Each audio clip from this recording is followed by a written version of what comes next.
on. I think this is the first thing I'm saying, waking up. So for anyone who didn't see, I went live yesterday on my way home, and I was talking about just preschool teacher stuff because anyone who doesn't know, a big part of my heart belongs to the early education world. I know I get on here and talk a lot about cults and narcissism and stuff like that, but they really do like go hand in hand. I'm just an advocate of like love and nurturing and homes being safe. And there are just so many ways for that to be talked about. So personal power and getting free from narcissists and cults, and then also through education, healthy involvement with everyone, advocating for children the same way that adults can be advocated for, advocating for children and for teachers. I just want everybody to be able to live their best life. Anyway, let's get to the topic. The power of problem solving. I wanted to come on here and talk about that a little bit today because that is a skill that you can teach your students that will expand their language skills and vocabulary, um, help them develop critical thinking, which they need so much, their little undeveloped frontal lobes, and also, when done consistently and effectively, minimize the tattling and the Miss Lambert, or whatever your name is, and just calling you for every little thing. Because what happens a lot for us as early educators, not only, do I have to check myself when it, comes to me, but also what I observe, and I do a lot of observations in different classrooms, is because there are often so many children, so many quote unquote fires to put out, and you're trying to stay with the curriculum or the schedule or what have you. Let's say a water bottle spills. What do you do? Oh, hold on, stay away. I'm going to go get the paper towels to clean it up, or I'm going to get the mop or whatever. Or they get paint all over their hands and they're like, you're like, hold on, baby, let's go wash your hands, or let's go, what brush did I want to use? Oh, let's go wash your hands, or let me get a wipe or something. And oops, I just tapped my mic. Sorry if that was unpleasant for anyone. But what that does, especially in those situations, it creates an extra dependency. It creates an extra dependency. I meant to do white liner first. Anyway, and they see you as the ultimate problem solver, the ultimate fixer, which, of course, when it comes to big problems, we want them to come to us. We want them to be comfortable with us. But there are so many things that they can know and do for themselves, but we have to help them to figure that out and identify that. So let's go back to the water spilling again. Water bottle spills, water's all over the floor. My water fell. Instead of saying, hold on, let me go get the paper towels, stop. This is a teaching moment, because this is preschool. We're not just teaching ABCs and 1, 2, 3s. We're teaching social skills. We're teaching life skills. We're teaching them school readiness. The ultimate goal is to get them ready to leave us. And so you could ask, oh my goodness, the water fell on the floor. What can we do? How can we clean it up? Now it's a brainstorming session and they're thinking. And once you do this a few times, the next time the water spills, they might just go and get the paper towels on their own, or they'll say, Miss So-and-so, I need the paper towels. But if you put them in a easily accessible place for the students and you teach them how to use them, that's another skill over there, that it becomes math. It becomes the my brain is not working, it's so early, the scientific method. How many paper towels do you think we will need to clean up that water? Look at the size of this spill.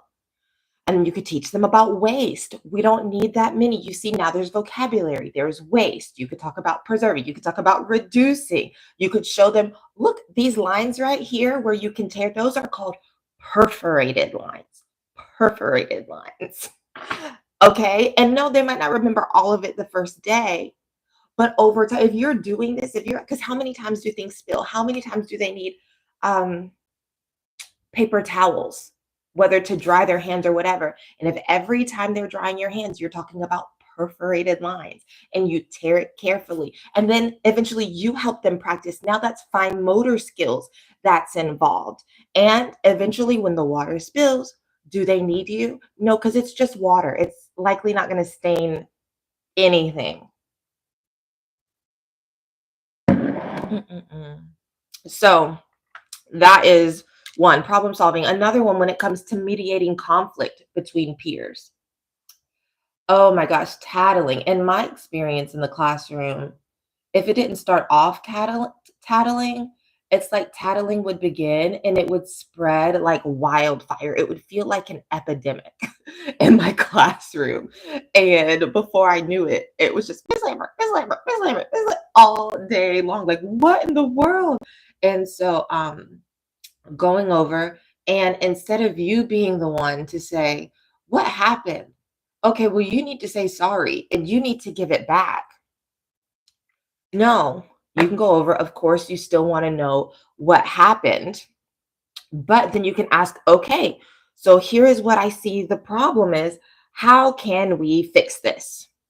And then you help them to brainstorm. And are they going to be expert communicators and problem solvers right off the bat? Absolutely not. Absolutely not. And so what you can do is you can give hints. Well, what if we try this? Or what if we try this? Or what if we try this? Which option seems good to you? Because sometimes kids are able to work things out on their own without us, or they have an idea of what resolution looks like that is not necessarily our idea of resolution. And then honestly, what's so funny is when you do this, sometimes they get so bored of the conversation that they realize it's actually not that serious anyway. And they didn't even really want that toy that much, or they're just going to go somewhere else. Like they're just so bored of it. But you know, talk to them about using their words, talk to them about sharing and taking turns. Really got to blend that in. And I know right now it looks like it doesn't match, but we're gonna add some contour lines and bronzer and blah, blah, blah, blah, blah, whatever, whatever, whatever. I'm fading back into my winter shade. Um, but yes, so you're teaching them all these skills that you can exchange. I'll give you this if you give me that, or you could wait. Hey, can you play for 5 more minutes and then I get it after you? You could play side by side. What if you go get another one? You could maybe use it together.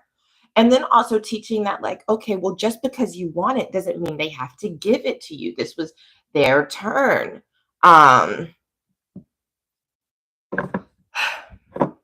and then also, like, if say someone's like pushing or someone's knocking over the tower or someone's not playing by their rules for the game or something like that, that's where you can also start teaching boundaries where it's like, okay, well, you communicated this. Did they listen to your words? No. So is this someone that you want to continue to play with? Do you want to play in this area or do you want to go to another center? And that's okay. And again, like I said in the beginning, if this is done consistently and effectively, eventually they start doing this on their own. And you'll start hearing things from across the room like, you're not listening to my words. No, I don't want to play anymore. I don't want to play anymore. But guess what they're not doing? They're not coming and tattling to you. Now, do they become perfect little socializers? Of course not. Of course not. And so you'll have to come in and maybe teach a little softness or follow up or give other options because they'll be quite literal and just do a blanket approach to kind of everything. But again, we are teachers. We are ones who teach. So that's our job. But getting them involved in the problem solving. And now thinking big picture, couldn't we all, like, wouldn't we be happy if we knew more people, if we knew more adults who were better at this sort of thing? Oh no, this happened. What can I do? Like, use your brain. You ever have any coworkers that you're like, where was the thinking? But a lot of us are not taught that way, are not interacted with that way. Give you a 360. Okay. Wrong room, bud. Um, we're not interacted with that way. We're just told what to do, especially as little children. Do this, don't do this. Stop that. Here, take this. And so you might comply or you might you know, quote unquote be so well behaved, but it's because you're following orders, not because you necessarily know what to do. And then again, as teachers, we are creating the foundation for their educational journey. The brain is 90% formed by age 5. And we want these little brains to be set with the dendrites and the connections. Um, Sorry, the name in the chat took me off guard. We want the dendrites and the connections to be such that as their brain develops, they're thinking critically. So when they go, when they go off to grade school, when they go off to middle and high school and university, that they, if that's where they go, or they start a business or something like that, that they're seeing needs, they're seeing problems in the world, they're seeing problems in the community, and they're asking themselves, how can I fix this? How can I help this? Okay. So it's really about empowering. We need more critical thinkers in the world. We need more critical thinkers in the classroom. We need more critical thinkers in families, honestly. I'm like, do I want a little more pink? Maybe the bronzer will set it off. Um, and so, yeah, that's it. That's problem solving. Or in the block area, how do you think we can get the tower to go taller? And here's the thing, when you ask students questions, give them time to answer. I can't tell you how many times I've seen teachers ask the question, what do you guys think we can do instead? Yeah, we can just go ahead and put it in the other basket, right? It's not as helpful if you don't pause and let them think, let their wheels turn, let their brain do the work. And what that does is it creates a genuine experience for them. It creates an emotional imprinted response where the next time something like that happens, they'll remember, oh, I remember when my teacher asked me, I was really thinking and we thought, and then, either maybe they came up with an answer and you said, yes, and also let's do this too, so let them have that experience, let them think, let them brainstorm, even let them help you plan the classroom party. What do you think about the research showing the relationship of using psychedelics like magic mushrooms and the regrowth of brain synapses?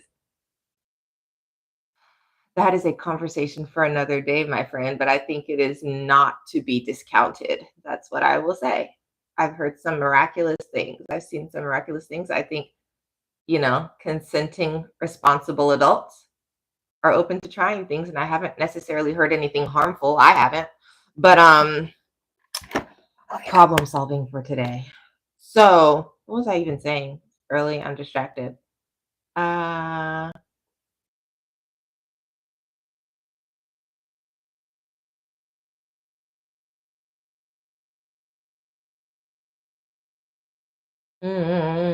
Sorry, guys.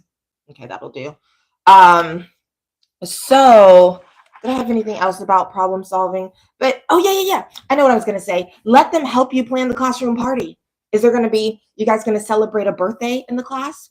Are you guys gonna do a fall festival party? Sit down and brainstorm. Write it on the whiteboard, write it on a piece of paper, and let them plan. And then if they, what kind of snacks do you want? What kind of games do you want? And then um, you can talk through logistics. Okay, so you guys want a slip and slide, but it is November. What has the weather been like? How do you think that would feel if you were wet and the wind blew on you? How do you think that would feel? Um, or they want, I don't know, just talk them through the logistics, ask the questions, but then let them sit and think through the answer. Do you think we will have time for all of these games? Or how can we do it? Because then sometimes I've had students suggest topics, like suggest ideas that I hadn't even thought of. And I'm like, oh my gosh, that's a really good idea, actually. Let's try it that way. And then they get so excited, and it creates more of a sense of ownership and pride in the classroom and their educational experience. So, anyways, it's already been about 15 minutes. I don't want to prolong this, but yes, problem solving. Ask your students more questions. how questions. How can we do this? Ask them what would happen if questions. And then if they say something and you don't understand, you could say, can you tell me more about that? Or if they're drawing, what are you drawing? My house. Tell me more about your house. So they can pull out more vocabulary, dig deep. Um, and then you could ask, like, okay, so it's a house, but there's nothing on the ground. Is it just floating in the air? What can you draw to make sure your house doesn't fly away? If they say it is flying, it is flying. Well, how do I know it's flying? I don't see anything. I don't see anything like balloons to carry it. I don't see any, I don't see wings. I don't see a jetpack. How is it flying? And getting them again to think creatively, to think critically, um, and to expand on their ideas, because yes, it's magic in the moment. We're here to have fun, but we're developing human beings.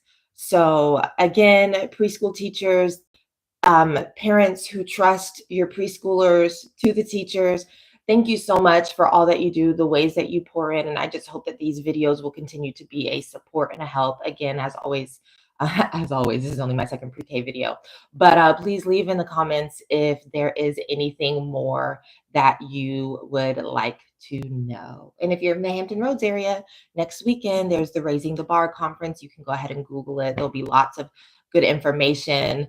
The author of Pete the Cat is going to be the keynote speaker, and I'll be doing a session on behavior management. Have a wonderful day.